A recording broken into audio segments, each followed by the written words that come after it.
Okay. Okay, well, thank you very much indeed for joining us today. It is a great pleasure to welcome you to this event. We are currently at Manchester Museum in one of its fantastic rooms.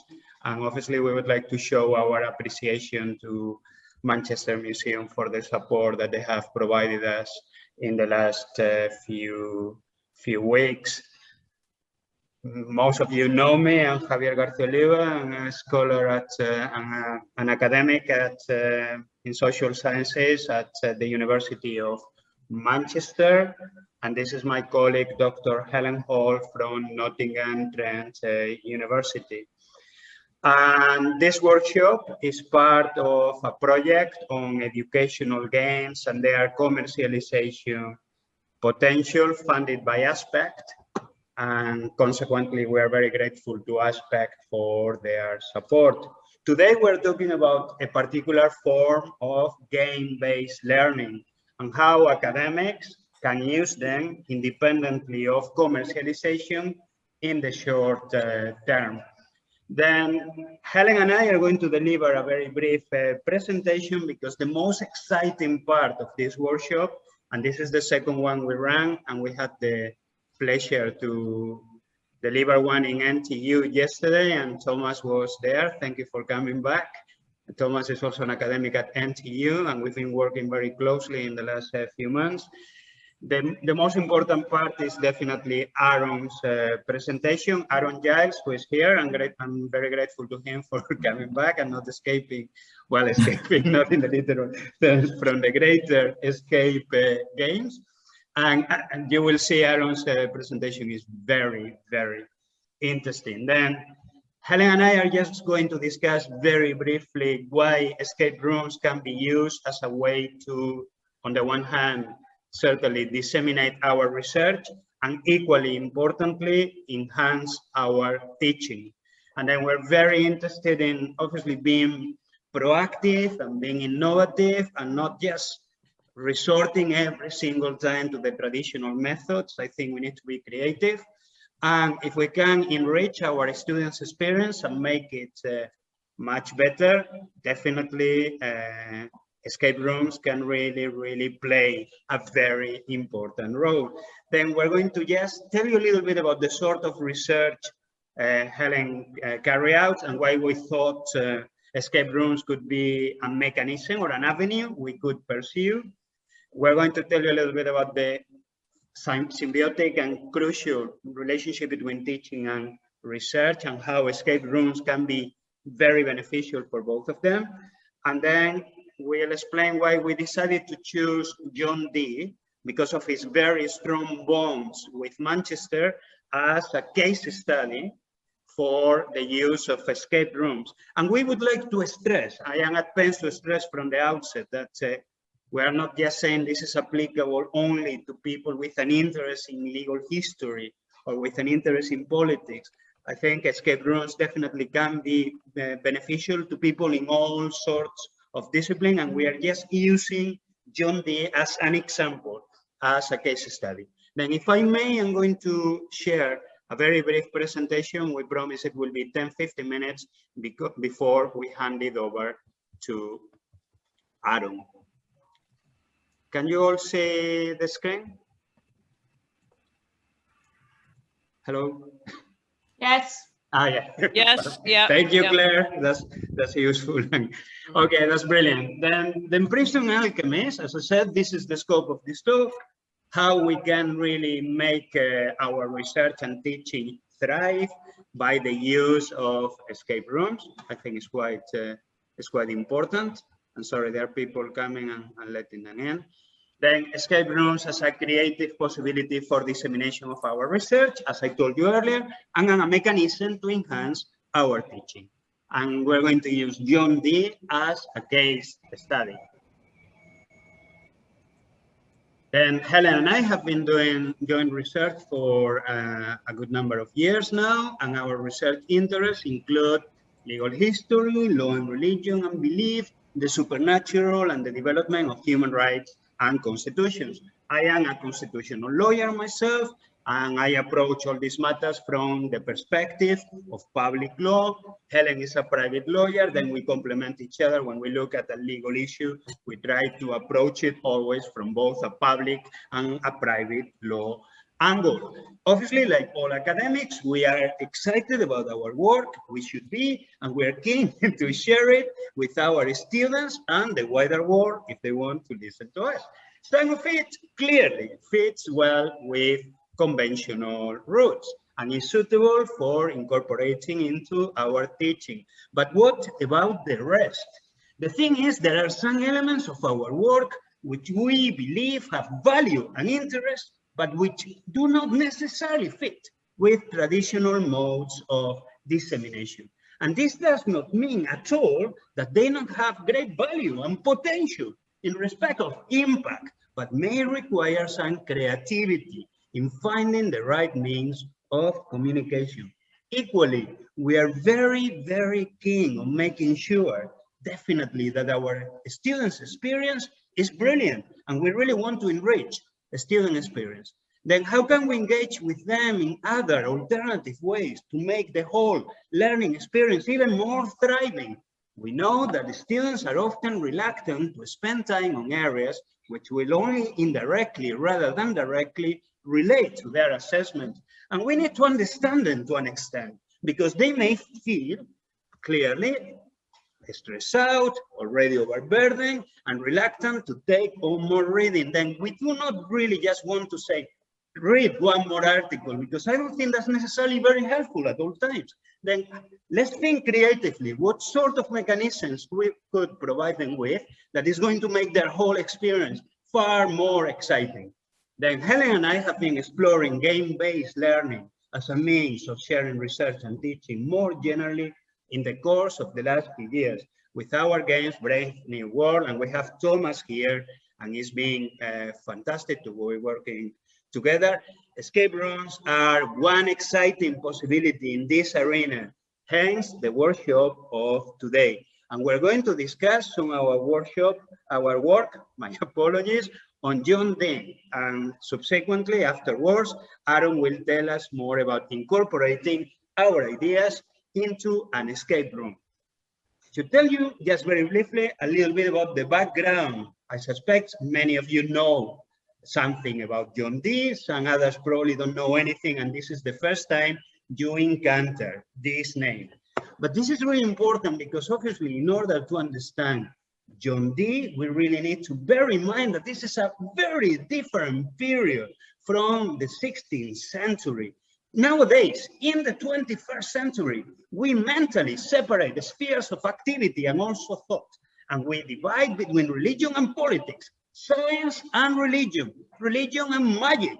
But all these hard divisions didn't make any sense in the 16th century.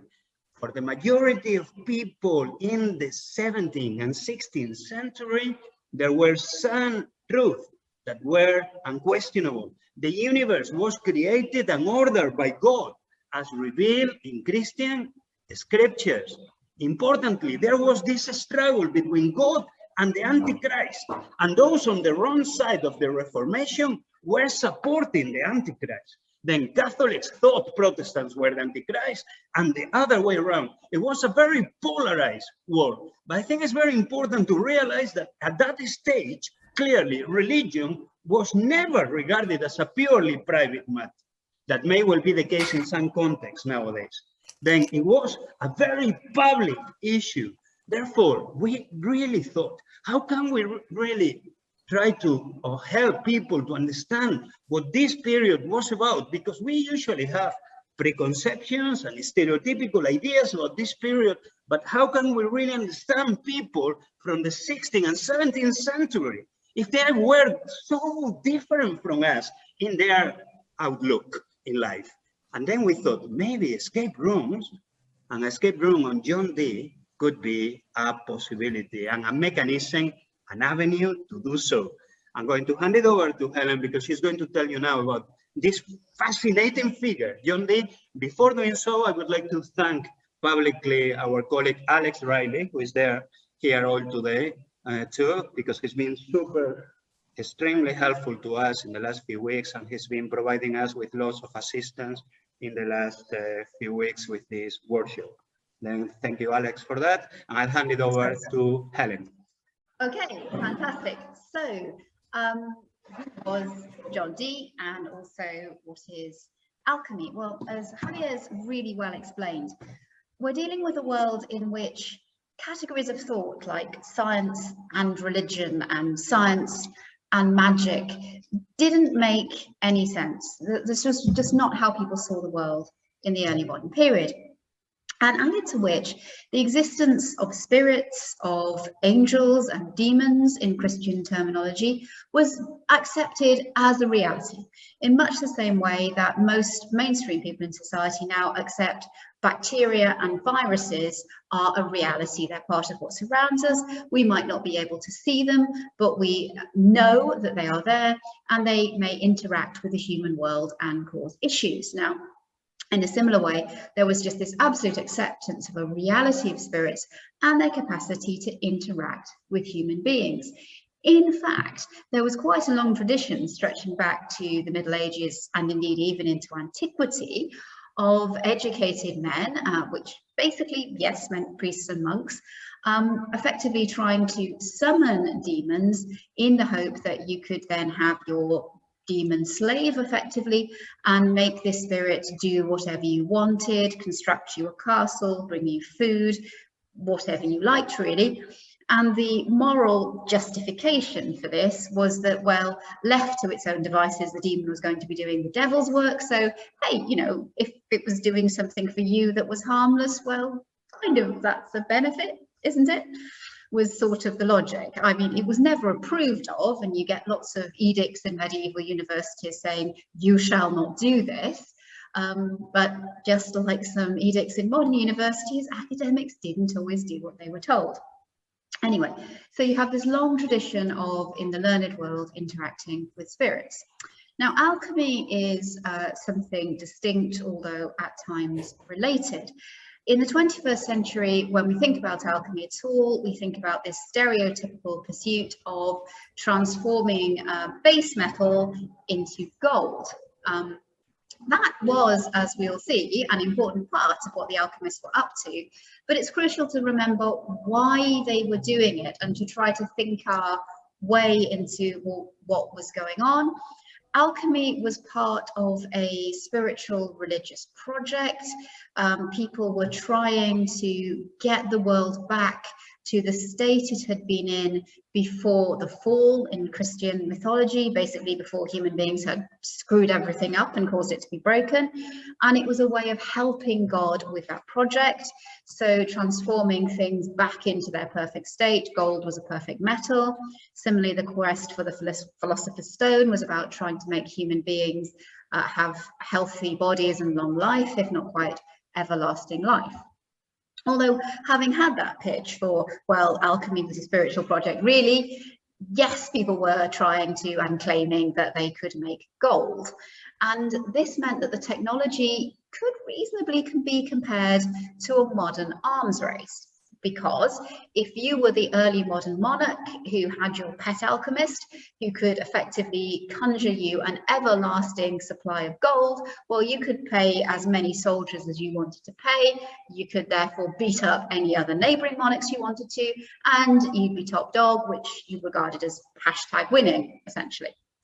So this meant that alchemists were seen by rulers as both very valuable people, but also highly dangerous. So you could maybe compare them to something like nuclear scientists.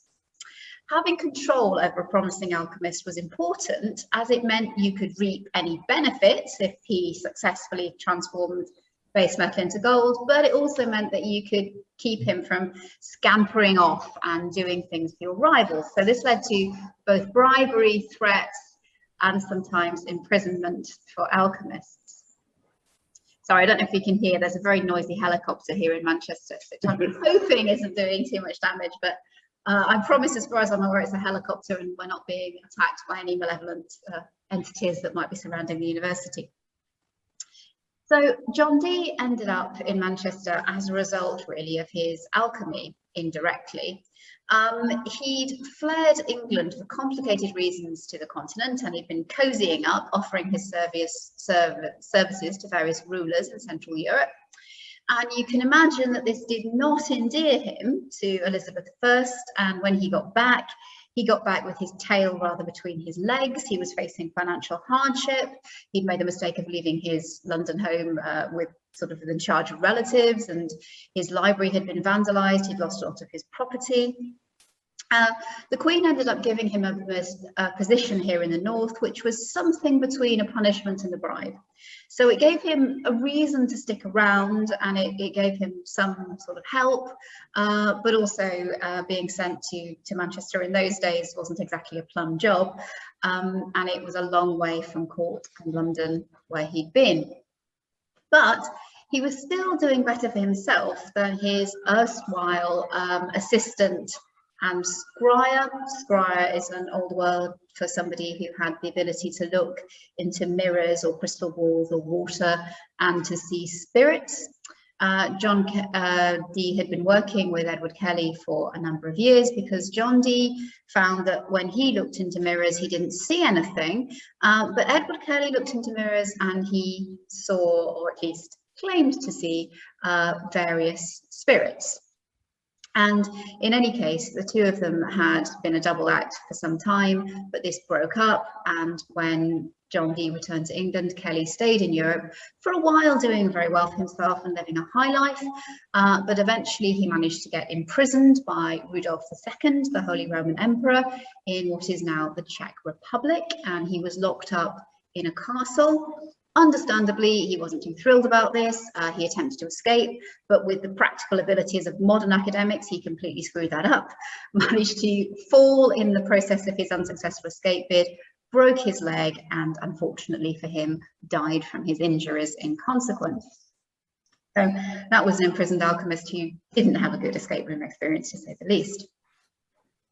You might, if you are familiar with us and our work, be asking, well, what does this have to do with the law and what you guys are up to? And the answer to that is we're interested because all of this sheds light on evolving relationships between religion and politics, and also ideas that would eventually germinate into human rights. When can collective social interests justify one, restricting an individual's rights and freedom? When is it fair to lock someone up for the benefit of the rest of society? And also, how and when should we regulate research, investigation and knowledge for the greater good? And those questions are very contemporary. If you think in the 21st century, you have debates, for instance, about what is appropriate and permissible in terms of research involving human embryos. We have debates and legal regulation about which scientists and when should have access to radioactive material, for instance, as well. So there are really interesting, juicy, contemporary questions and parallels to be drawn for lawyers as well as historians. But people aren't going to be able to get to them unless they can somehow think their way and empathize their way into what, for many of us, most of the time is an unimaginably different world. And it's for this kind of act of an empathetic leap of imagination that something immersive like an escape room has the potential to deliver an added value to an audience, whether that's students or whether that's the wider public, that simply reading an article or listening to a lecture can't really give, which is why we thought this would be a fantastic topic for one of our case studies, and for Aaron to come and to tell us something about escape rooms and how they can be used. Thank you. So do we want to give Aaron the power and make him host? Brilliant. Well, thank you, Helen, and thank you all for being here. And yes, I just can't wait to hear all what Aaron has to tell us. Then without further ado, Aaron, we're going to make you co-host. Yeah, perfect. Are you going to use a presentation, Aaron? Doing it.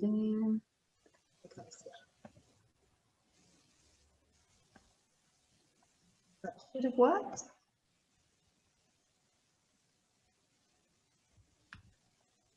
Aaron, we can hear you. You need Hello. to. Okay. Hi. Yeah, Thank you. fantastic. Thank you, Giovanna. Okay, I'm just finding it hard to get screen sharing. It does say I'm a host now, but it says disable participant screen sharing. Do you want to just try and make sure that it's the devil version of me that is Okay, it's not the devil version of you, it's the human version of you that Yeah, was yeah. host. Make the devil version of me the host, please. Okay, hang on. Yeah, I know, but I think we might have to, I'm not sure we can have 2 elements.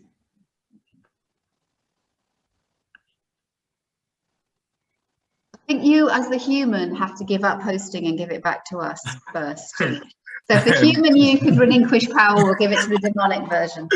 I mean, this is quite apt, isn't it? Yeah. Bear with me, I'll just see how I can do that. So if you, yeah, click on us and go to the more options, that should take you down to make us host again.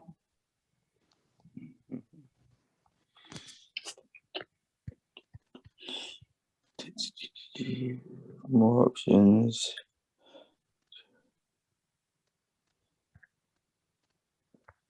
Sorry, I'm not very good at this stuff. That's all right, don't worry. Have you found? I might leave as normal Aaron and just leave the demon Aaron here and then Probably re-enter. better not to do that if you can avoid it, because as you're hosting, you will kick everybody out. Oh, okay, cool. So go to the right-hand corner of your little human screen. Okay. Make host. I've got it. Okay, brilliant. We are the host now. Okay, brilliant. And now with the demon. No? Yeah, we found the demon. Yeah. Okay. Never thought when I became an academic I was going to think about these topics. Okay, I'm gonna make you host now. Okay. Thank you very much. There we go, that's perfect. Okay.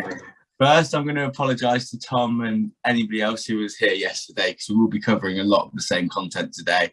And then I'm just going to start by introducing myself. My name is Aaron. I've been working at the Great Escape Game for 7.5 years now, and I think escape rooms have been in the UK for 8.5. So I've been designing escape rooms for nearly as long as they've been in the country. I've designed, I'd say, about 30 escape rooms of an hour or over, and I'd say something between 10 to 15 more kind of mini games, as well as doing tabletop variants and pop-ups, etc. Today, I'm just going to talk you through the kind of workshop goal, and it's to look at how an escape room might be for public engagements, that's undergraduate teaching, in relation to these themes, but with the hopes / expectation that the ideas will be transferable to other topics. I'm not going to be doing any theory, it's all going to be real world usable content, tricks and tips that I've found through all my experience working in escape rooms. At first, I thought I'd just take you through who plays escape rooms. And these are the majority of our customers that come through. We find that is a very even gender split. However, the kind of main ages can be anywhere from 18 all the way up to 44. That's the main section, but we find pretty much anybody comes to play these games, and that's why I think they're a really good universal tool for getting involved and getting engaging people. What makes a good escape room? The main section that's shown, this is actually by escape room enthusiasts who play hundreds upon hundreds of these games. Everybody cites puzzles as the top factor that makes a good escape room. It's also good to notice that story and immersion come in second, and then the scene or set comes in third.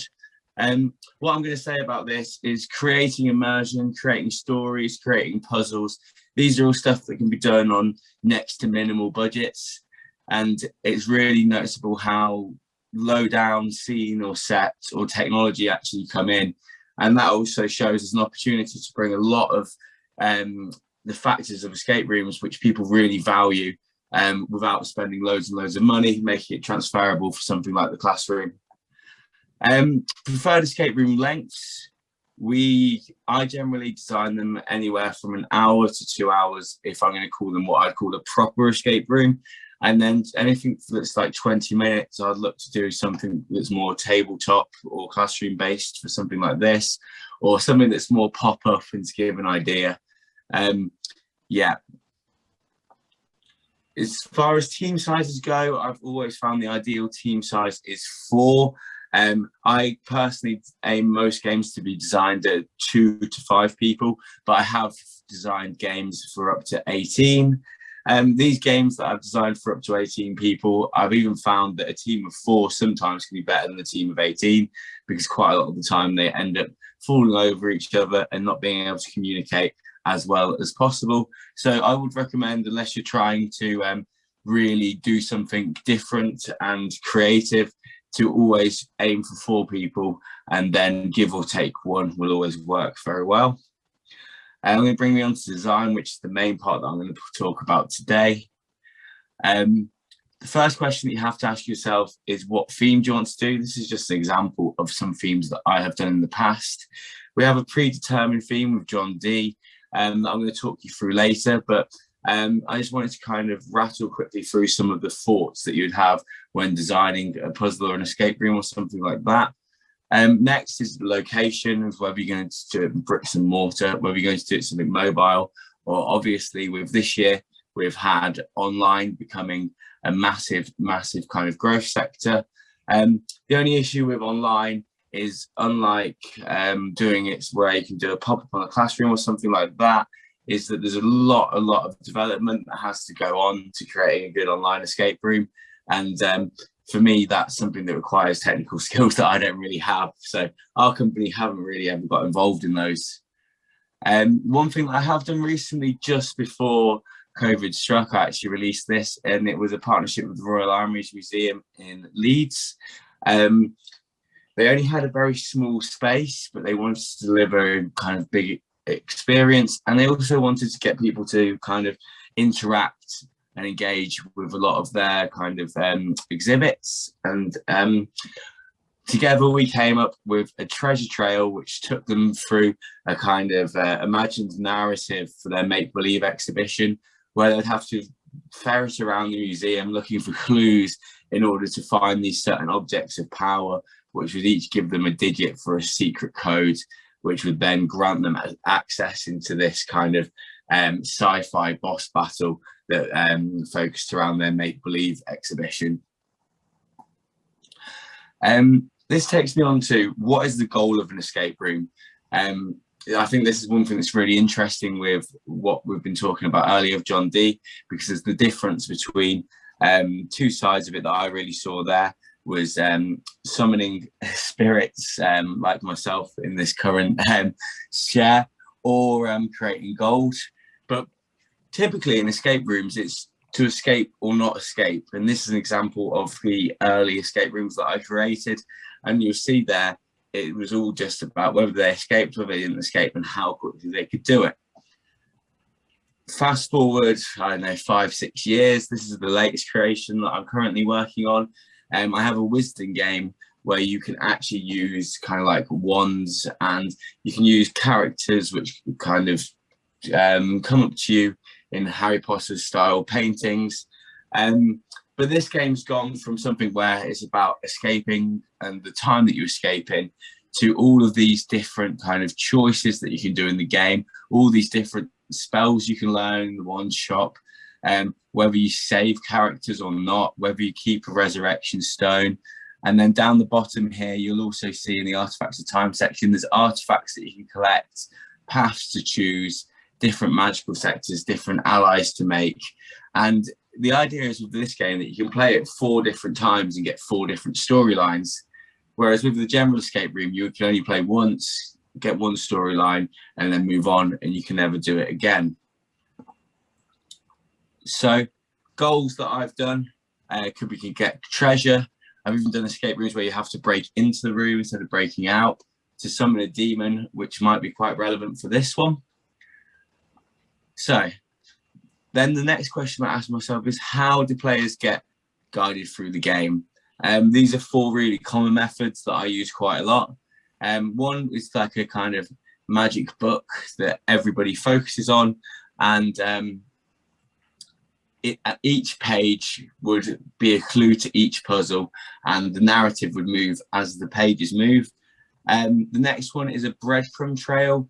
This is often done by another character, and you are kind of following in their footsteps. This allows you to kind of slowly give them clues and slowly expand the narrative from somebody else's point of view. Another easy way to do this is via telephones. You can have a telephone call every time somebody completes a puzzle, and this can give them more instructions going forwards. Or in the Magic game that I've done, we have the kind of portrait paintings that people interact with. Finally, how to get to the goal. 4 main methods that we use for designing them. First is open. This is really good if you've got loads of scattered ideas that you want people to bring all together at the end. Typically, I don't really use this method very much unless it's like a game where I have lots and lots of people, so they need lots and lots of things to be doing at once. Sequential, I always find the linear pathway works really well for first-time game players and people that really haven't played much of this kind of experience before. So I think this is probably really one that I'd adopt if I was going to do anything in terms of in a classroom or to people that I don't know about ever played in the escape room. Just the kind of methods and tactics that you think of and the way that players act while they're in the game sometimes can take people 10, 15, 20 minutes for them to start engaging with. And I always find second time players will always do a lot better than first time players. Next is path-based. We're going to be discussing path-based quite a lot today because I believe that the brief fits it really well. And the third is pyramid. And this is where you kind of have different paths and you have different pieces of information, but all of it leads to one goal at the end. Next, I'm going to talk about how I plan games. So I plan games using this software called Twine, which is an open source software for making narrative stories. And it may look like a simple flow chart when you look at it like this. This is part of my Wisdom game that I have here. But what it actually allows me to do is to plan a version of the game that I can actually play through myself, and I can actually test this game with friends, with people that we have that we call our insiders, who are people that play all their games and are really excited about new content. I can send them a text version of the game and they can play it by clicking these links at the bottom to see what they think to it. This works really well for me and will probably work really well for you guys when planning, because it means that you can decide whether an idea is good, whether it works on paper before you actually put all of the money or time into developing it. Okay, so our theme today is an alchemist imprisoned by a monarch who is keen to find a way out of their situation. I thought here this could lend to 2 goals. Either they escape out of their situation themselves, or they appease the monarch by actually creating gold. So here I've gone with a path-based idea, and for each different path, I would give it a different clue mechanic. One here, I thought it might be quite a good idea bringing John Dee in and bringing all of his kind of, the research on John Dee, is that you'd have that the imprisoned alchemist could have been John Dee before, and you could be following your way through some of his past work. And this is going to lead you towards the breakout method. Whereas if you want to go down the kind of appeasing the king and creating gold, I think that you would get kind of messages sent in terms of scrolls by the king that would kind of lead you through this process of looking at John Dee's past research to create gold. That can be shown a lot easier here. 2 different ways of getting the same goal.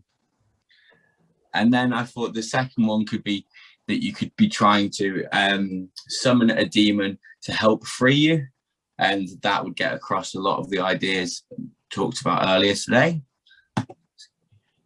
Okay, here we have the evolution of escape rooms. So the first generations I'm going to talk about in tandem today.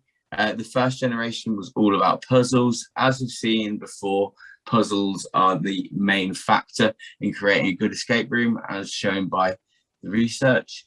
And the generation 2 is theming it. So one thing that I think is so easy to deliver generation 2 just by looking at a few simple tips and tricks that I'll show you through today. When we get to generation 3, which is the way that a lot of escape rooms have gone, that's thousands upon thousands of pounds on custom technology. I don't think that for a classroom adaptation, you really want to put your money into technology, but I'll show you a couple of hacks that can bring in that technological feeling without spending massive budgets. Generation 4 is integrating storylines into the escape rooms. That's something that can easily be done. It only costs a little bit of creativity and time, and that's the same with the variable ending based on players' choices. As soon as we get into the augmented reality stuff, that's far too far for what we need today, so I'm not even going to bother covering that. So, puzzles and making them thematic. First off, we have search and find, which is very common in escape rooms. You're put into a room and you need to search high and low, up and down, leave no stone unturned until you find everything you need. You may think that this is something that's quite impossible to do when it comes to a classroom or on a desk or something like that. A simple trick that I use for my tabletop games of these is to give people objects that look like they have nothing to hide inside. And these are things that are called diversion safes. And it just adds a little bit of excitement. It makes the game a little bit more tactile than it just being all paper-based. And it can be used to create really immersive feeling on the tabletop. And what I would say of this is when it comes to the alchemist, I would have there being a past alchemist that had been hiding discoveries from the king. And you can put those discoveries in things like that rock, for example, could be hiding a scroll of extra information. Yeah, that's the way that I look to operate that. Next, I'm going to talk to you a little bit about padlocks. If you're going to be doing a tabletop game where you're going to be doing a small pop-up or something like that, you're going to be relying on padlocks a lot. And commonly people will just go to a kind of hardware store and they'll look and they'll buy your first kind of padlocks. I've seen this in escape rooms competitors that have been around for years and years and years, and they don't fit the theme in any way, shape or form. But all you have to do is do a little bit more searching on the internet, and it's really easy to find locks that look old, because it's all about this getting people to believe in your story. If you don't try to make people believe in your story, nobody's going to. Now, I'm not saying go and buy an expensive antique clock, because if that breaks, then you won't be able to replace it. But you can find stuff online really easily that looks like it could be more fitting with the time. The same goes for number combination locks as well.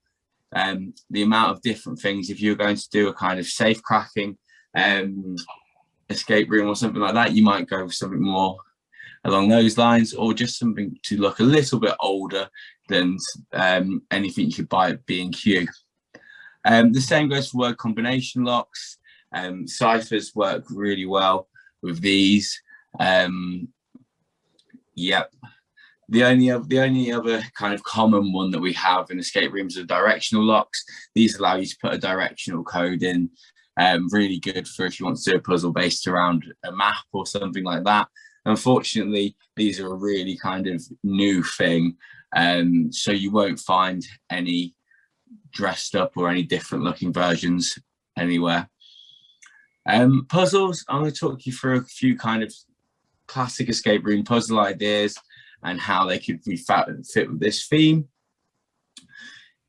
So first off, the main ways of doing puzzles are all shown here.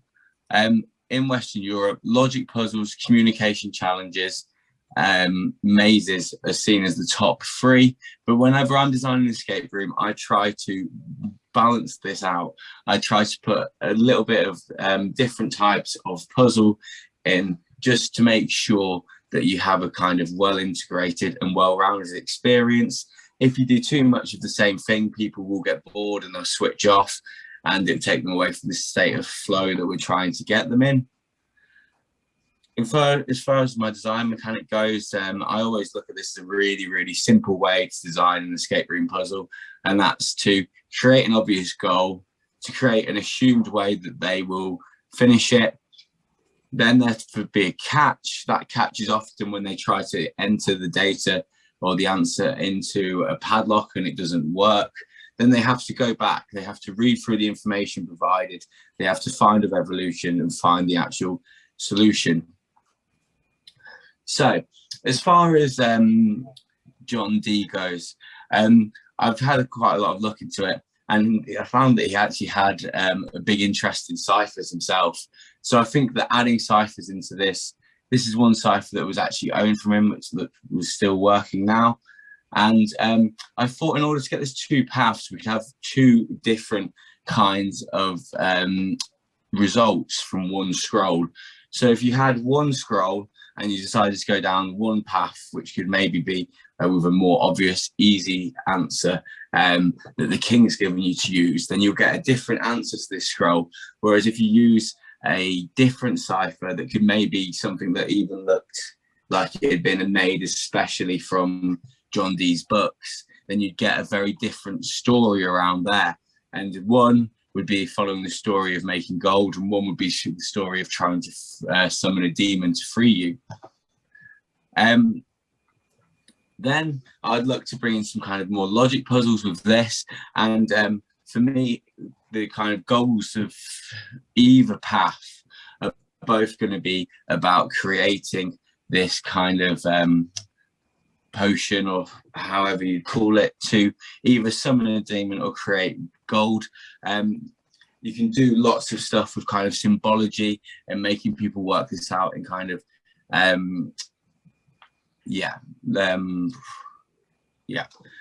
cool. So that's what I think for that one. Finally, escape rooms, you often need to make sure you have a physical challenge. Physical challenges really get people involved, interested, and pull them in. For me, if something isn't physical for too long, then people get a little bit bored. So I always like to add something in. One that I'd done for a very similar thing was we had to create a cure for a zombie virus, but this was a cocktail drinking experience where people could go and have drinks while they were doing it. And the end of the game was to create a cocktail that was known as the cure. For this, they use these things called, I think they're called butter pea leaves, and they actually work like a natural indicator, where they'll tell you if there was more acid or alkali in the drink by changing color. And this meant that they had to get the exact color of the drink to create the potion and finish their mission. Generation 3 technological escape rooms, much higher budgets associated, mostly custom program pieces.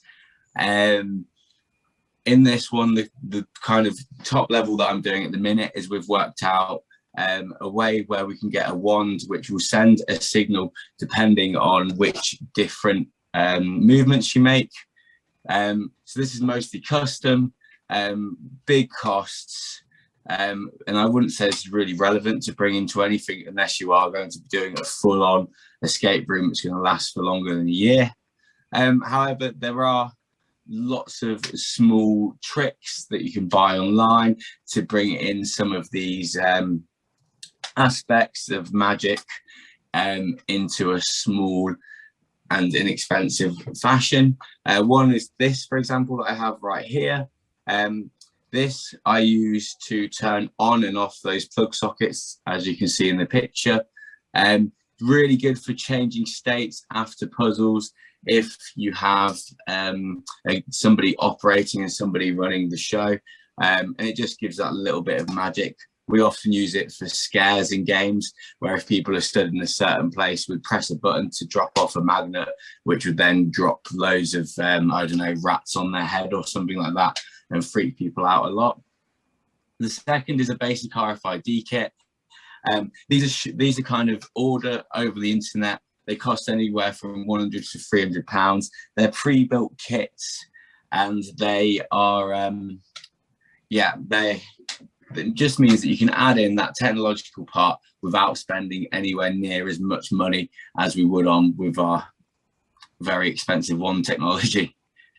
Okay, next is storyline integration. This is a really key part, I think, for keeping people interested, keeping people engaged, and keeping the games fun. And it goes the same way. I always deliver my narrative the same way that I deliver the clues, because I think that with each stage of an escape room, you should look to reward them by giving them an extra bit of narrative. You've just completed the hard work of doing the puzzle. Now you get to know the next part of the story, and the next part of the story will then lead them on to the next puzzle that they have to solve. So in this case, we're going to be having the king sending them a new mission, or we'll be having the secret works that they have deciphered from John Dee, leading them on their next section. One of the huge things that comes into escape room is suspending disbelief / immersion, and it's making sure that you can transport people from reality to this world that you've created. I think that this is something really important. I think that this is something that could be added to something that you do in a classroom. This is not just through kind of like large amounts of smoke, big light shows, and something like that. A small example of how you could easily do this is by just adding some sound effects, like in an alchemist bubbling potions in the background of a classroom, and dimming the lights down a little bit would make it feel a lot more immersive and a lot more like you are there than if you would just kind of deliver this in full big lights on very white environment. Here I have some golden tips for you when designing escape rooms. One is to make your entrance and exit as different as possible. This is something that really helps. We never have people leave out of the same door they come in an escape room, because it gets rid of the excitement. It also doesn't make them feel like they've progressed anywhere. Next is to drip feed information. Too much information for me leads to disengagement. So commonly what we do is we release a little bit of information with each puzzle. Then hopefully they can pull all of this together and tie it in to finally finish the game. We tell people not to assume that their players know anything. We actually discussed this yesterday, and there might be a little bit of assumed learning that you'd have if you had an undergraduate class, obviously. But when it comes to doing escape rooms, I've had people that just can't do even the most simple thing. So I always make sure there's a method of teaching them as they're going through even the simplest things. Keep puzzles of a good difficulty level. Too easy and people do not absorb any information. Too hard and they will disengage. Then try and pace the game so the puzzles get harder, but the player's ability to solve them gets better, creating a state of flow. I feel that that's really important. So always start with your easiest puzzles. Try and put a wow moment at the end of each puzzle chain that stands out to the players. So what we have, if I was to do this, is kind of like a short 20-minute escape room. I'd start with the secret letter. I'd have people unveil the secret message using a coded cipher, and I'd do simple puzzles which opens a box and sets them up for their specific task. To balance the kind of alchemy, I would use old books left by the previous alchemist, and the players must finish their work. And then the puzzle structure of this would be a range of book-based puzzles to show depth within to each side. And then they finally have to use the alchemy to summon a demon / create gold. One puzzle that brings in all their learnings through each path together. And then I'd do this creating a wow factor of a color changing potion that, depending on which way they've chosen, changes colors. And the main reason why I've decided to go with this 2 pathways with this John Dee escape room is because you could get your players to take one pathway, play through it, and then swap over and do the other pathway. And I think that this would really show a lot of the kind of different information that was talked about earlier in the initial presentation. And I think it would get people thinking of the kind of 2 ways that alchemists were used during the period. That concludes my presentation. Oh, sorry, no, it doesn't. So this is a final tool that I would use when I'm looking at my escape rooms. And this is what I use to kind of evaluate whether I think that they are going to be good, because I think that these are 4 of the main factors for me that I think are really important. So one thing that I always do after I've created an escape room is just ask myself these 4 questions. I make sure there are physical challenges to keep the game varied and keep your players on their toes. I make sure that there is emotional excitement for a gripping storyline. I make sure there's intellectual stimulation, that the game is not too easy, but not too hard, as we discussed before. And also to make sure that there's skill enhancement, so people feel that they're developing in some way by doing the games. That does lead to the end of the presentation. Does anybody have any questions regarding anything I've spoken about? Aaron, may I please ask you to stop sharing your presentation? Yeah, of course. Yeah, that's brilliant. Well, thank you very much indeed. That was really, really interesting and very thought-provoking and stimulating. I'm sure there are quite a few of our colleagues, obviously, who feel very inspired and interested in using escape rooms in the future. Then I would like to open. Sorry. No, that was just thanking him. But, or John, did you have a question for Aaron? Yeah. Then just to open, obviously, the question and answer session, I would like to invite you all to raise. We have like 20 minutes or half an hour. Then if we finish earlier, we finish earlier. We don't have to, but it would be good to take some questions from colleagues. Linda? Yes, thank you very much. I was looking for the hand raise symbol on the list, but it's not there, so I had to put my hand up physically. Just a quick question about applying this to HE teaching, to teaching students in universities. Aaron said that the optimum size is about 4. So, you know, if you have a class, if you have a group of a very large cohort, how would you cope with that? Personally, I'd split them into groups of 4. I'd split them all up. I wouldn't try and do them all together, just because I think that you always end up with people who are disengaged when you have teams that large. So I'd split them all up into different teams. And then because of the nature of this kind of stuff, if you are going to make it, you can make it which team will escape first, or make some kind of competitive element, which I always find gets people going and engaging more. So that's probably how I'd handle it. Well, I mean, some cohorts can comprise 200 students. And then within that, you might split them into seminar groups of about 25 or 26. Let's say 20, because it's a multiple of 4. So you could potentially have 5 groups. But what would you do? Would you have one group in the escape room and the others? What would they be doing then?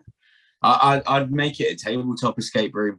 Like I was talking about there, so you could have things like lock boxes and stuff like that you bring into the classroom, and you have these kind of little miniature props and almost like a diary and stuff like that, and you have all of this on the table for them to disseminate, work through together as a team. And then you could have 3 or 4 boxes, and you open each one, which leads them through the clues, instead of it needing to be a physical huge well-built escape room. You can just size it down, have a few lock boxes, some nice looking locks and some nice information. Okay, thank you. I think Linda, you raised a very, very valid question. It's just because Aaron, the reality is in some of our cohorts, first year, we have not only 200, we may have 300-400 students. Then obviously dividing it into 4 people groups is not very feasible. I do wonder whether, and this is another question I wanted to ask you, whether in your experience this would be better suited for PGT students where the groups are smaller. And I wonder whether the age difference, you have been obviously working on this area for a good number of years, makes a difference. Are escape rooms more appealing to people who are 20, 21 rather than our first year undergraduate students who are 17 or 18? Or in your experience, that doesn't really make a difference? No, in my experience, that doesn't really make a difference. I think that There's very, very universal. And I wouldn't say that there is one age that I would say that would kind of interact with it more. Yeah, definitely. I think that they're quite ageless. And it just needs to be a little bit in your design to keep in mind what age the players are going to be. Yeah, I mean, I think firstly, it's fair to point out that we were the ones who invited Aaron with the brief. So it's not as if he came along suggesting that this was the panacea for undergraduate teaching. The point being that there are obviously lots of ways that this can work. You could, if you wanted to roll out something for an entire very large group, as has been suggested, do little tabletop versions, which could work well. I mean, certainly Javier and I, and also our colleague Tom, we've done quite a bit of work with different sorts of tabletop games with teaching groups with both undergraduates and in schools, and that's worked really well. So that's definitely a great model. I mean, the other possibility would be that sometimes, certainly in law, we do have students doing special activities in small groups. Certainly in my own institution, we do for our entire contract module, we do a meeting assessment that involves actually splitting them into ones, and we do other meeting assessments that involve sort of smaller groups of about 4 for criminal and things. So, I mean, depending on your context, there are all sorts of possibilities, and it depends what you want to do and why you want to do it. Is Tom waving at me, or is that this? I'm just putting my hand up. Hi, Thomas. I'm just going to stop you. Stop. No, yeah. Great again, Aaron. I mean, I came yesterday as well, but I was, you know, still interesting and exciting. And I've got a sort of slightly radical question. Really, I don't radical. No, that's not right. But so your point really is about, you know, it's, you know, the innate intrinsic interesting nature of the material is what sort of to some extent drives the room. And I'm just going to sort of slightly try and turn that on its head. We've got with John Dee, we've got a really exciting kind of subject matter and a really exciting medium, the escape room.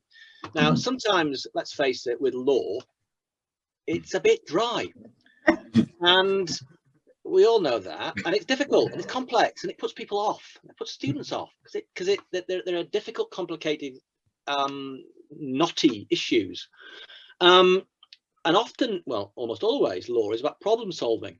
And it seems there's a complete nexus here between escaping from a room and solving a problem in a kind of a bog standard, if you like, tort problem or crime problem or contract problem. And you could almost, it seems to me, sex up some of the, excuse the Blairite expression there, some of the kind of drier aspects of sequential problem solving methodologies you get in doctrinal law by putting it in an escape room. And all of a sudden, you know, the components of tort law suddenly become a lot more exciting. Yeah, just a thought. That's it. I'll shut up. Yeah, some of us think tort law is exciting all by itself, you know. No, that's really a very, very interesting and a very useful thought. Simona, do you have a question? Yes, I have a question. Lovely. Thank you very much. Yes, And then I came Cecilia. along because I get bored very easily. So this day I get bored hearing myself lecturing. It's true. So I try to change my classes. If I have to give a class or a lecture of any kind, I will change. Every time I will give it in a slightly different way or in a very different way, because I get very bored very quickly. So that was really exciting for me, because I thought, oh, maybe I can, you know, think about something new to be less bored when I'm teaching. And I think if I'm boring myself, my students would be dying in my classes. So that was really exciting, and it's really interesting. But I would like to think how I'm going to do it in practice. I would love to see a teaching class of this kind where a subject is being taught, because as I was listening to you, Aaron, I was kind of imagining how I could use it. And there are things like information and the sort of things that Tom was mentioning.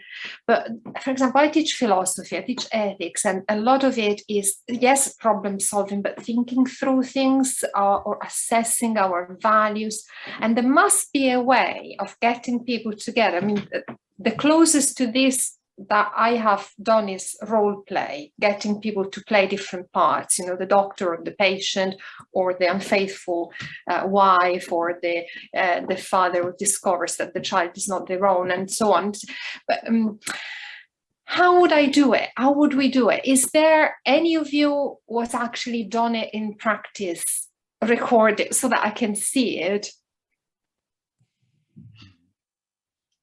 No.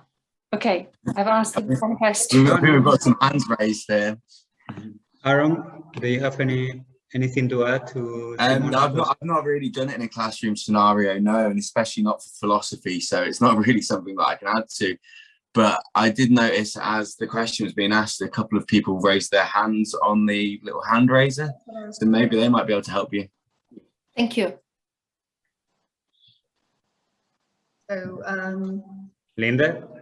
Yes, thank you. I finally worked out how to get the hand raised. But otherwise, my question would have been, how do you use the hand raise? But anyway, no, I've worked that out. Yeah, no, I've actually done things several years ago when I was teaching at Leeds University. I did the desktop approach. I called it was before I'd even heard of escape rooms. I don't know whether they were going then or not. It was about 10 years ago, maybe 8 to 10 years ago. And I called it a quest. I've done a couple of these quests now, once when I was at Warwick University as well, with a group of about 25, 26 PGT students. And I would start by giving them a piece of information on a slip of paper, saying who they were. In this case, because I was teaching educational leadership, it was you need to develop something, or I can't remember what it was exactly. I was just looking, but I can't find it in my files. And that's all I gave them. And they had to work in groups. I had a wealth of information either in written form or I could answer their questions orally, but I would only give them answers to their questions. I would not tell them anything at all. They had to sort of work through this quest within 2 hours, as it were. And so some of the better ones worked out that they needed to come and ask me additional information. Fortunately, for every piece of information they asked me, I had another little slip of paper that answered it. So I was preempting it all, or I was able to give it to them orally, you know. And so they would go back to their tables with all this additional piece of information and work things out. That went really, really well. I mean, I don't have a recording of it or anything like that, but I certainly would consider redoing it and recording it, a different quest, as it were. But I just called it a quest because it wasn't an escape room. There was no escape or anything like that. Yeah, it's the same principle, though. It's thanks. That's really brilliant, Linda. Very helpful. Very helpful. Thank you, Claire. Yeah, I've never done it before, but I'm just thinking, right, how can I do this next semester in one of my small group seminars in groups? My question is how much do the resources cost? Because I'm just thinking this is a great idea. I can see all of those really exciting things I'd love to purchase. Where do you get them from, and how much do they cost?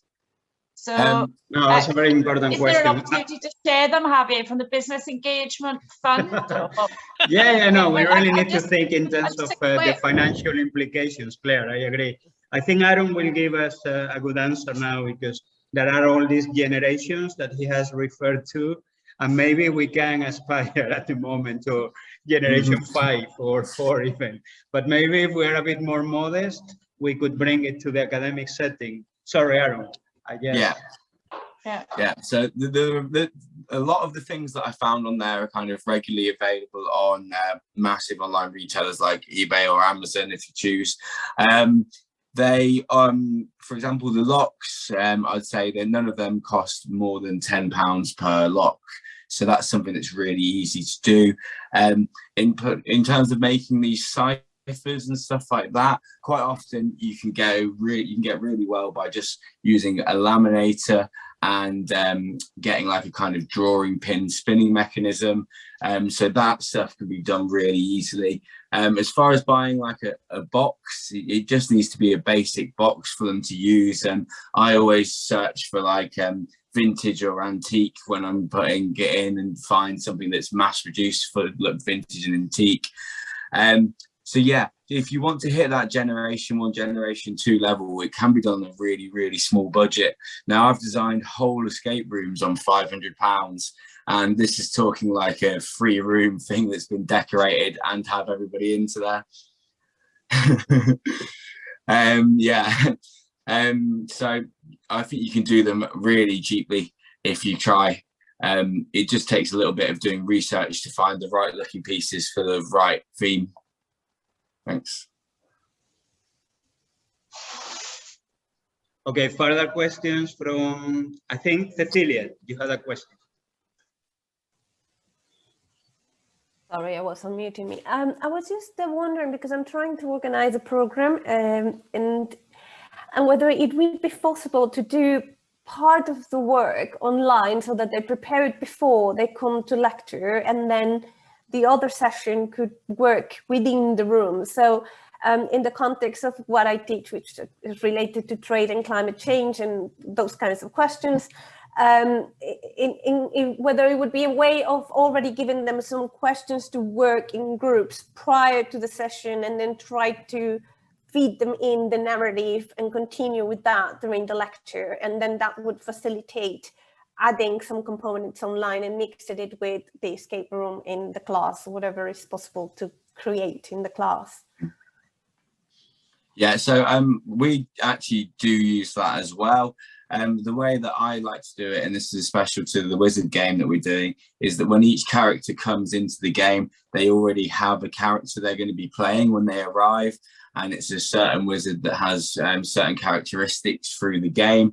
The way that I like to sum this up for somebody online is if they do their kind of work at home, then all of this information goes to create their kind of character background. And we have like a wizarding passport that they then take and show at the venue. From this wizarding passport, it then gives them the certain type of wand that they're going to have during the game, which should have certain benefits and be able to perform certain spells.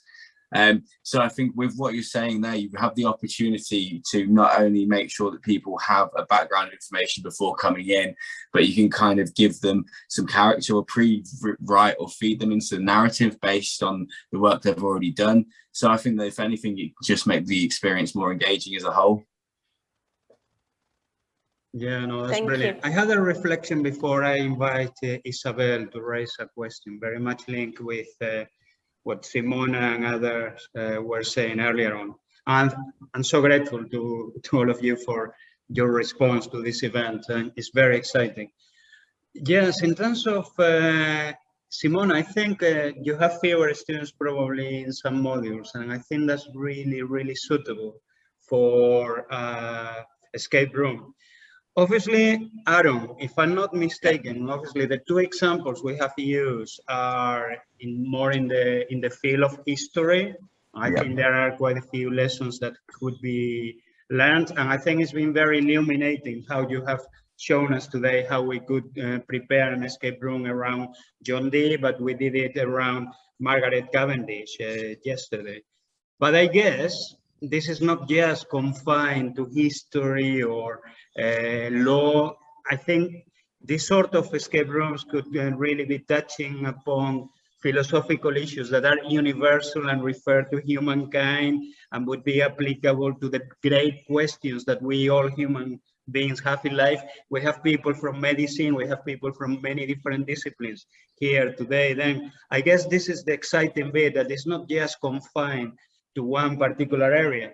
I was wondering in that context whether it can be used to draw, for instance, comparisons between different countries or different historical periods. Is that something you have tried in the past, Aaron?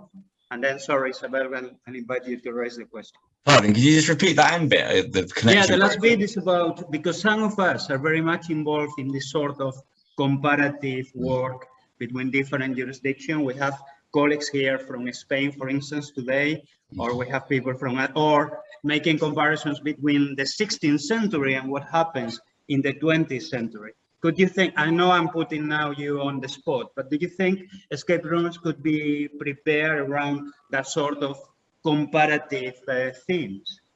If I'm honest with you, the nature of escape rooms, sorry, I've summoned the devil Xbox connection on my phone dropped out.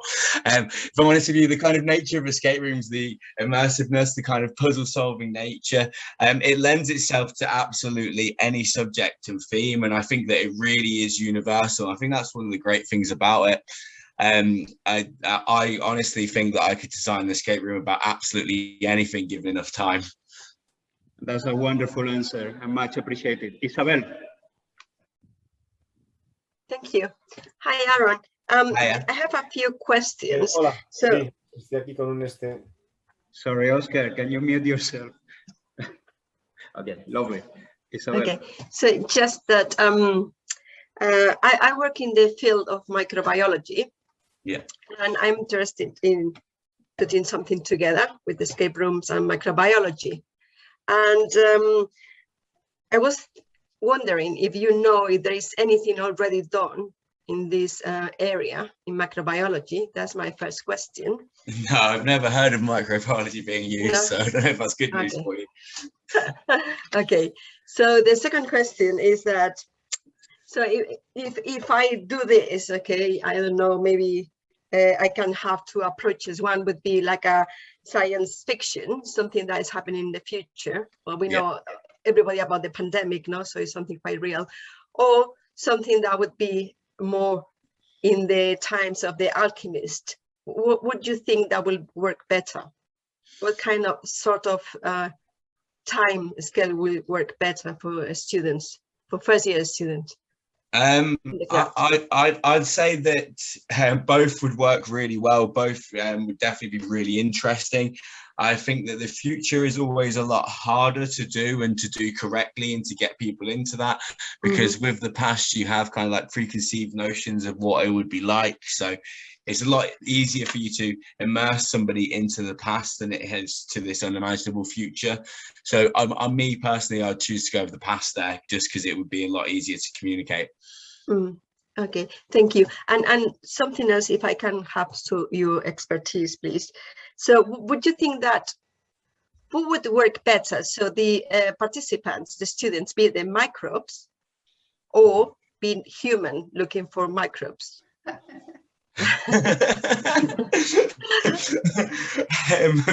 I mean, it sounds like if the students are going to become microbes, there's going to be a lot more kind of out there and a lot more kind of interesting. I'd be really interested in how you think you can pull that off.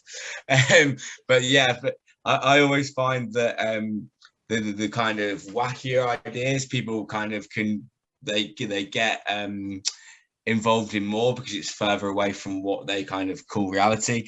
But I would say that it'd be a lot harder for you to create this kind of suspension from reality and expect people to disbelieve that, whereas to keep them as being students looking at microbes might keep that level of realism that you need to make people engage with a narrative. Does that make sense? Yeah, thank you. Yeah, I was wondering, because obviously I was thinking, well, they need to look for antidote or antibiotics or something to kill the body microbe, or they are like a human microbiota. They need to get away from the virus, the pathogen. That those two kind of concepts I was thinking in my mind, obviously. Yeah, it could be really fun. Could be really fun. Of course. Thank you, Aaron. Thank you very much. That's brilliant. Any other questions? Because we're getting lots of messages saying how exciting and interesting, and people saying they want to explore this and use an escape room this academic year. Then I guess this really speaks very highly of everything you've done for us today, Aaron, and I couldn't be more grateful. Unless there are other questions, then we're going to bring this session to an end. Not without having thank you once again for your amazing response to this event. We'll keep organizing workshops like this in the future. Thanks, Alex, once again, and thanks everyone. And we'll see you soon. Take care. Thank you so much. All the best. I'm going to do one. I'm going to be an innocent person trying to get out of prison in my miscarriages of justice module. Oh, yeah. That's a proper very, escape room, but that's what a I'm very, going to do. that's a very interesting idea. That's what I'm going to do. No, Claire, that's a wonderful idea, and I think it's really suitable for your your teaching actually. Can I suggest can I suggest something, please, to Helen and Javier? If there is something going on, can we have some kind of update by email? Because that would be very interesting.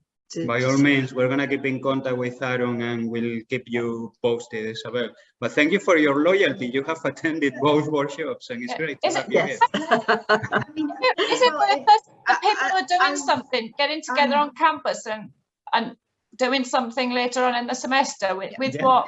I think that's something we would love to explore, Aaron, and we'll be in touch because if we could have you in person, it would be absolutely fantastic. So I'll come with my plans and then we can talk about what I've done wrong. Yeah, it sounds lovely.